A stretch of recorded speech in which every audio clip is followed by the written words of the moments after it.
আমার ভবিষ্যৎ মানে তো 20-25 হাজার টাকা চুরির বদনাম মাথায় নয়, এই তো। বদনামের সঙ্গে সঙ্গে স্কুলের খাতা থেকে আপনার নামটাও কাটা যেতে পারে। আমার নামটা আপনি পরশুদিন কাটবেন, কিন্তু আপনার মেয়ের নামটা আমি আজই কেটে দিয়ে গেলাম। যার জন্য এত কিছু করলাম তার দাম তো আপনি পেয়ে গেছেন পিসিমা। বাবা আপনার কাছ থেকে 10,000 টাকা ফেরত না নিলেই তো হলো। অযথা কথা না বাড়িয়ে আপনারা যা যা সাজা আমায় দিতে চান দিতে পারেন, কিন্তু তার আগে আপনাকে বলতে হবে টাকাগুলো কোথায়। টাকাগুলো এই ব্যাগে। 10,000? হ্যাঁ, টাকাটা কিন্তু আমি ধার হিসেবে নেবো, ফেরত দিতে হবে কিন্তু, নইলে আমি নেবো না। আচ্ছা আচ্ছা।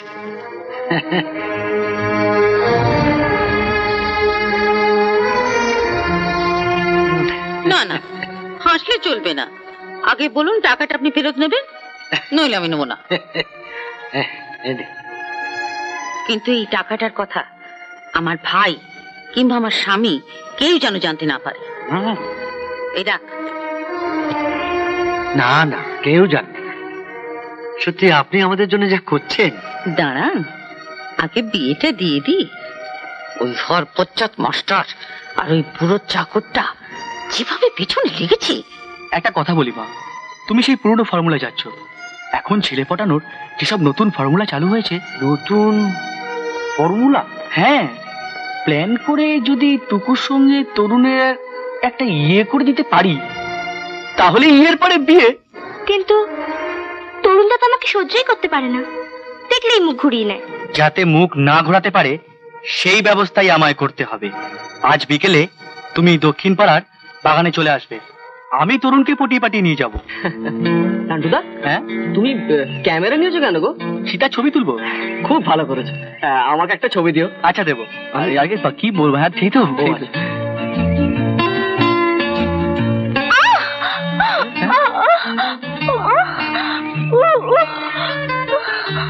যা বলেছি ঠিক সেই রকম চাই। না ওঠো ওঠো। এদিকে কোথায় গিয়েছিলে? এক বন্ধুর বাড়ি। কি হলো? আমি একদম দাঁড়াতে পারছি না, তুমি একটা রিক্সা ডেকে আনো না। ঠিক আছে তরুণ, তুই ওর সামনে একটু থাক, আমি দৌড়ে গিয়ে একটা রিক্সা ডেকে আনছি। হ্যাঁ ঠিক আছে ঠিক আছে।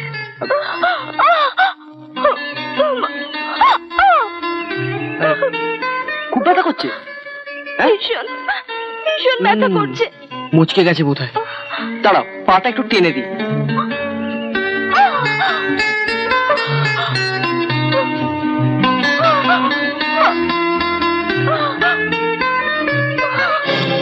নাও, এবার তুমি ওঠো ওঠো। আমি একটু ধরো, দেখি হাঁটতে পারি কিনা। ওঠো।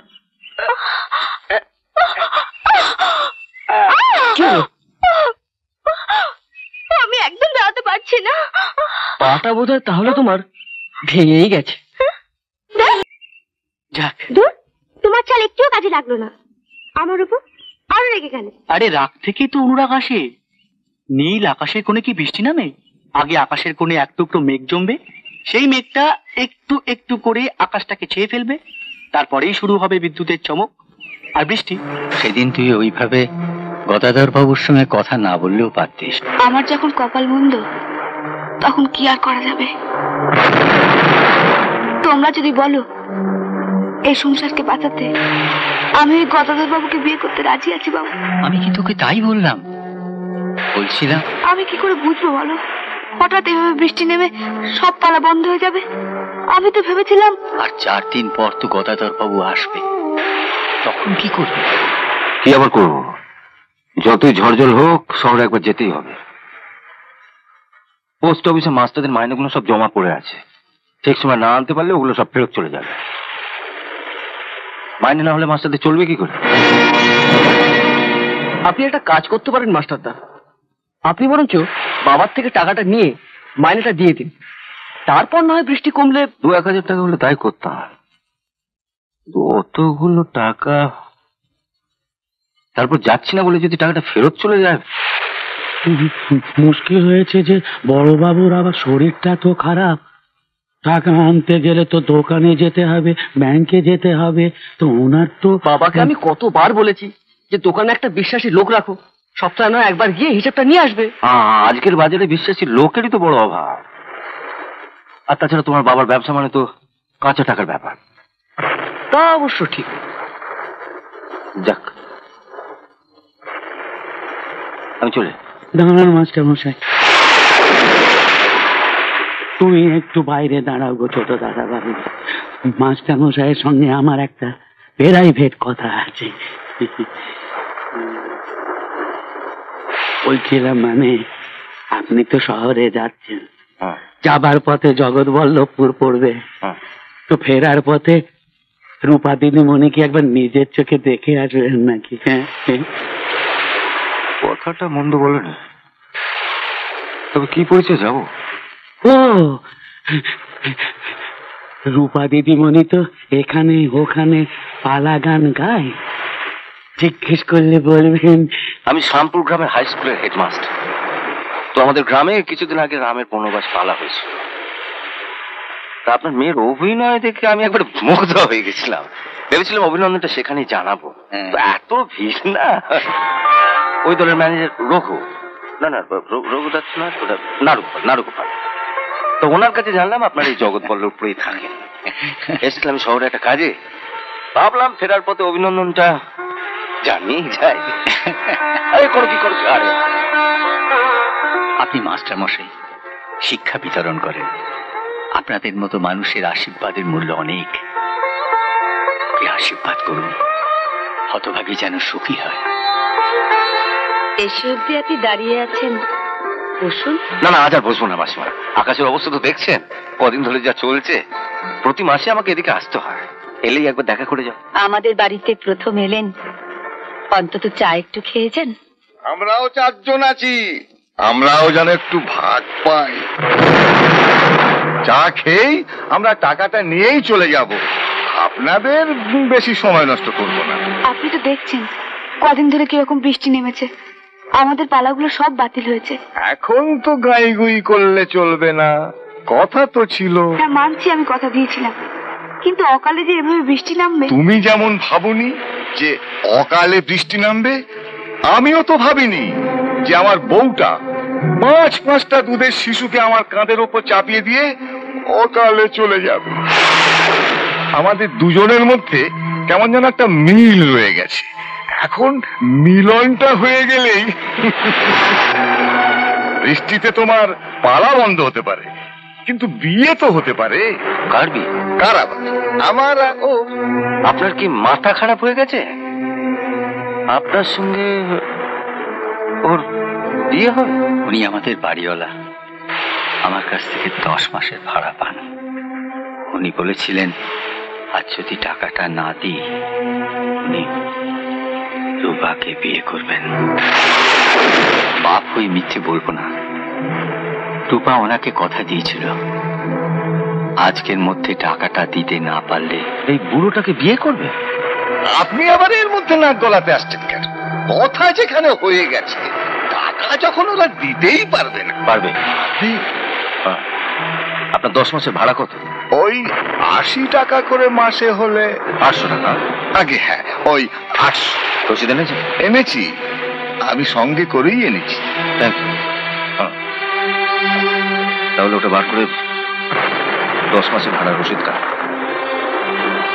তুমি বাবা, আপনাকে তো আমি এসেই বলেছিলাম আপনার মেয়ের অভিনয় আমার খুবই ভালো লেগেছে, এটা ধরে নিন তারই পুরস্কার। আমাকে এইভাবে তিরস্কার করে ওকে পুরস্কার দিচ্ছেন? হ্যাঁ, এবার আপনাকে বহিষ্কার করবো। গুনে নিন, 810 আছে। 10 টাকা আবার কিসের? হ্যাঁ, ওই উনি বরযাত্রী এনেছেন তো, বাইরে চায়ের দোকান থেকে একটু চা বিস্কুট খেয়ে নেবেন।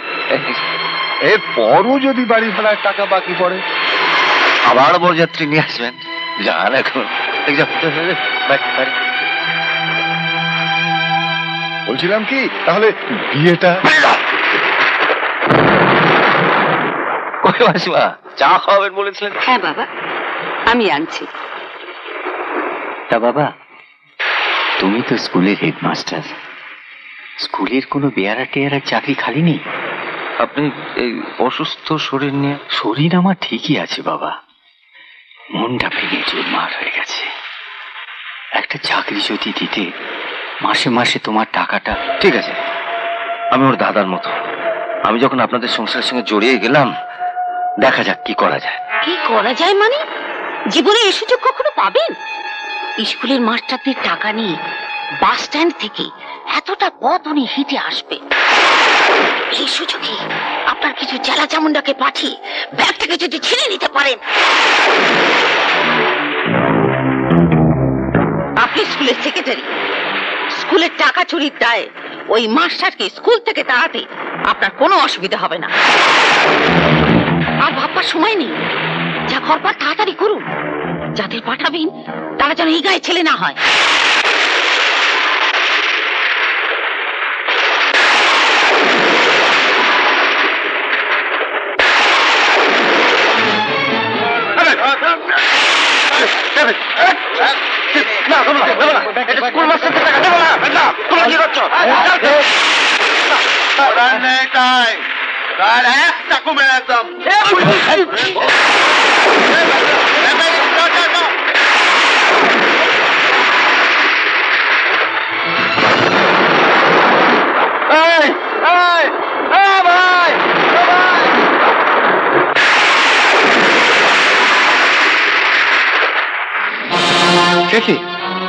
ছেলেগুলোকে চিনতে পেরেছেন? না, অত ঝড় জলের মাঝখানে। তবে ছেলেগুলোকে গায়ে কোনোদিন দেখেছি বলে তো মনে হয় না। আপনি পুলিশে খবর দিয়েছেন? হ্যাঁ, থানায় ডায়েরি করে বাড়ি থেকে জামা কাপড় বদলে আপনার কাছে এলাম। ঠিক আছে ঠিক আছে, কাল রোববার আমি পরশু স্কুলে মিটিং ডাকছি। কমিটি মেম্বারদের সামনে যা ঘটেছে আপনি সেটা বলবেন, তারপরে আমি দেখছি কি করা যায়। আমি তাহলে চলি। ওই কথাটা খেয়াল রাখবেন। কোন কথাটা? ওই যে তরুণের সঙ্গে টুকুর বিয়ের কথাটা। তরুণের বাবা যেমন আপনাকে মান্যগণ্য করেন, আপনি যা বলেন শোনেন টোনেন, স্কুল কমিটির মেম্বাররাও আমায় তেমনি অল্প একটু মানে টানে। আমি যা বলবো তা ওরা মেনেই নেবে। কালকের দিনটা মশাই বড্ড ভালো। কাল আমি সকালবেলায় রণবীর বাবুর কাছে বিয়ের প্রস্তাব নিয়ে যাচ্ছি। টুকুকে নিয়ে যাচ্ছি, আপনি একটু থাকুন ওখানে। কালকে যদি একটু আপনি আমায় দেখেন না, পরশু আমার মিটিং এ আপনার ব্যাপারটাও। আমিও তো আপনাকে আগেই বলেছি, আমার ছাত্রের ভবিষ্যৎ আমি নষ্ট হতে দিতে পারি না। নিজের ভবিষ্যৎ নষ্ট হতে পারে জেনেও আপনি? আমার ভবিষ্যৎ মানে তো 20-25 হাজার টাকা চুরির বদনাম মাথায় নয়। এই তো বদনামের সঙ্গে সঙ্গে স্কুলের খাতা থেকে আপনার নামটাও কাটা যেতে পারে। আমার নামটা আপনি পরশুদিন কাটবেন, কিন্তু আপনার মেয়ের নামটা আমি আজই কেটে দিয়ে গেলাম। মাস্টারমশাই, আপনি তো সেদিন বাবাকে বলছিলেন আপনি যখন আমাকে পড়াতে আসেন তখন আমি বাড়িতেই থাকি না। আজ তো বাড়িতেই আছি, না পড়িয়ে চলে যাচ্ছেন যে। তুমি এমন দিন আমার কাছে পড়তে চাইছো যেদিন তোমার পড়ার ইচ্ছে থাকলে তোমাকে পড়াবার মতো মানসিকতা আমার নেই। কেন, কি হয়েছে? তোমার বাবার কাছ থেকে শুনে নিও। না, আপনার কাছ থেকে শুনুন। আসুন আসুন আমার সঙ্গে।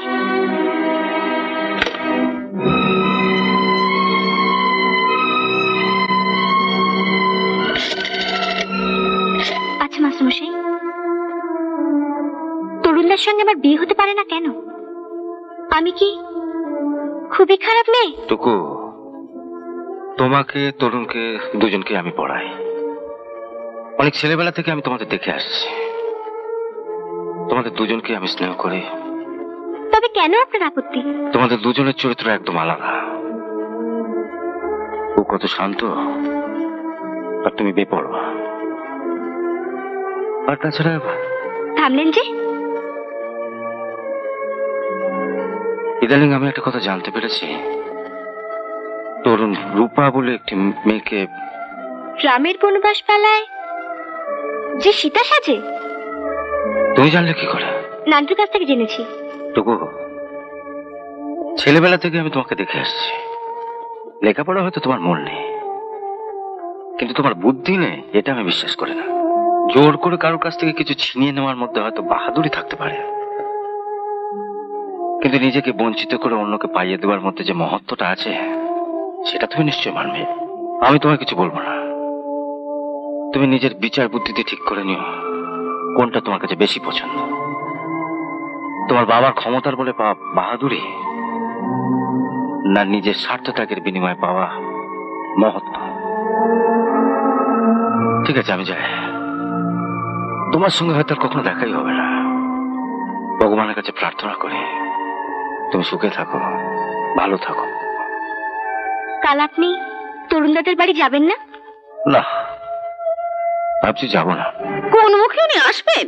গায়ের সবাই জেনেছে উনি স্কুলের টাকা চুরি করেছেন। অসম্ভব, মাস্টারমশাই টাকা চুরি করতেই পারে না। না না না, ওই গুন্ডারা এসে। থাক থাক, ওসব কাল স্কুলে দেখা যাবে, এখন দেখা যাবে। এখন যে কাজের জন্য আসা, হ্যাঁ, কাজটা সেরে ফেলা যাক। হ্যাঁ, সেই ভালো। আমি বলছিলাম কি যে ছোট দাদা বাবুর তো এখনো লেখাপড়াই শেষ হয়নি। পড়াশোনা করেও জজ ম্যাজিস্ট্রেট হবে নাকি? সেই তো গিয়ে বসবো ওর বাবার দোকানে। না না, ও যদি পড়তে চায়। তুই থাম তো, তুই আমার একমাত্র ভাই। এই শরীর নিয়ে তোকে আমি দোকানে বেশি দিন যেতেই দেবো না। আমি বলছিলাম কি পিসিমণি, চাকর চাকরের মতন থাকবি, এই জন্যই বলি চাকর বাকরকে লাই দিবি না। আর লাই দেবার জন্য তোমার মতো যা দিদি আছে। তুমি থামো। এই রাখো, নিজের কাছে যা, সবাই জন্য চা তৈরি করে নিয়ে আয়।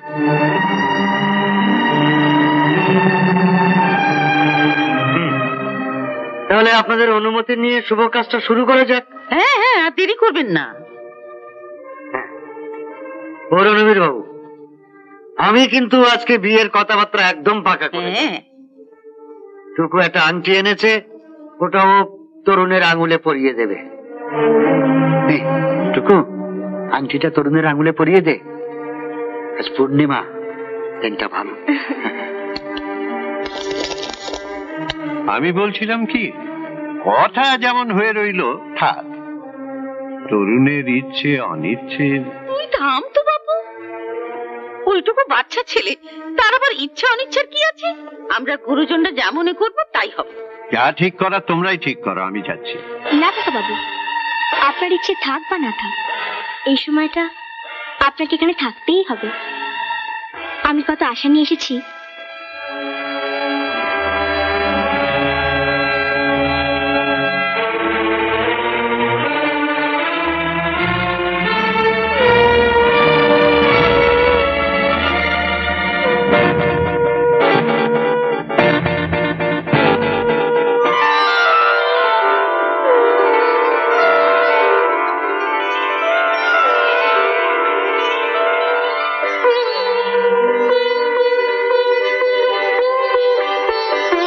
এটা তুমি কি করলে?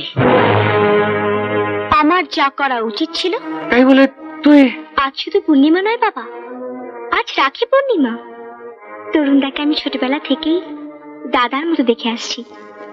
আজ ওর হাতে রাখি পরিয়ে দিয়ে চিরটা কাল আমি ওর বোন হয়ে রইলাম। ছি ছি ছি, যার জন্য এত কিছু করলাম, তার দাম তো আপনি পেয়ে গেছেন পিসিমা।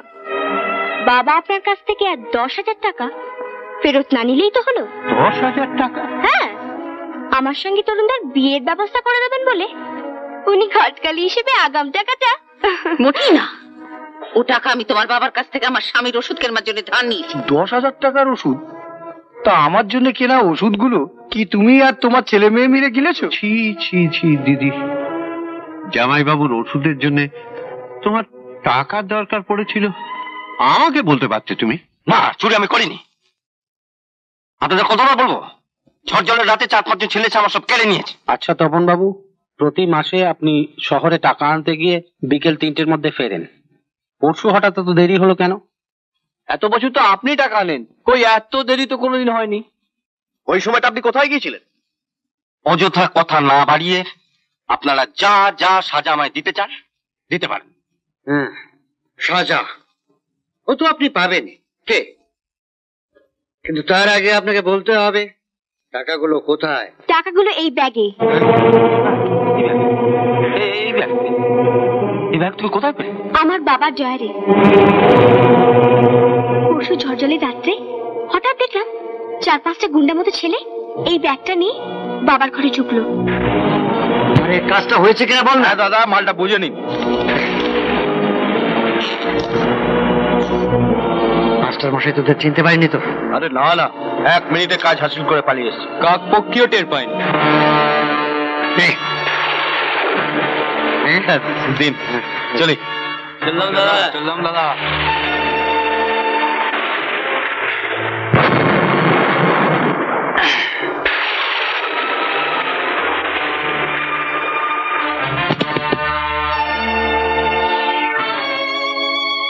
বাবা, আমার মঙ্গলের জন্য তুমি গ্রামের কত ছাত্রছাত্রীর ক্ষতি করতে যাচ্ছিলে বলো তো? এরপর তুমি নিশ্চয়ই মাস্টারমশাইয়ের কাছে আমাকে আর পড়তে দেবে না। তাতে আমার বিন্দুমাত্র দুঃখ নেই। শুধু এটাই আমার সান্ত্বনা, গ্রামের অন্য ছাত্রছাত্রীরা ইনার মতো সৎ মাস্টারের কাছে পড়ার সুযোগ পাবে।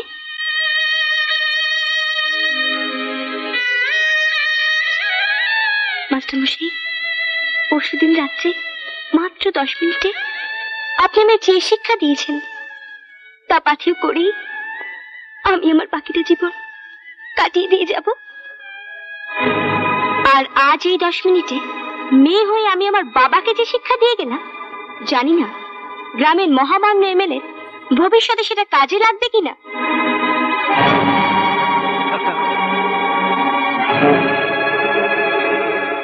মিটিং তো ডেকেছেন বিচার হবে বলে, এবার কার বিচার হবে রমন বাবু?